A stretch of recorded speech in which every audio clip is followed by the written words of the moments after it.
सांगली जिल्ह्यातल्या कृष्णा नदी पाणलोट क्षेत्रातला पावसाचा जोर थोडासा ओसरलाय। मात्र 5 ते 6 दिवसांपासून पडणाऱ्या संततधार पावसामुळे कृष्णा नदीच्या पाणी पातळीमध्ये झपाट्याने वाढ झाली आहे। कृष्णा नदीची पाणी पातळी सांगलीच्या आयर्विन पूल इथं कृष्णा नदीची पाणी पातळी आहे। तर कृष्णा नदीवरून आढावा घेतला आमचे प्रतिनिधी सरफराज सनदी यांनी।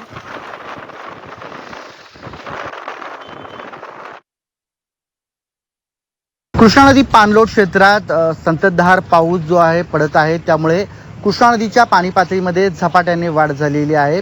गेल्या 5 ते 6 दिवसांपासून कृष्णा नदीच्या पाणलोट क्षेत्रामध्ये धुवाधार असा पाऊस पडत आहे, त्यामुळे कृष्णा नदीची पाणी पातळी झपाट्याने वाढलेली आहे। जवळपास 2 दिवसात 10 फुटाने कृष्णा नदीची पाणी पातळीत वाढ झालेली आहे। सध्या हा सांगलीतला आयर्विन ब्रिज आहे, ज्या ठिकाणी आता कृष्णा नदीची पाण्याची पातळी जी आहे 19 फुटांवर पोहोचलेली आहे। सकाळी हीच पाण्याची पातळी 18 फुटांवर होती आणि झपाट्याने या पाणी पातळीमध्ये वाढ झालेली आहे। पाण्याची पातळी वाढती लक्षात घेता प्रशासनाकडून नदीकाठच्या गावांना, शेतकऱ्यांना जो आहे तो सतर्कतेचा इशारा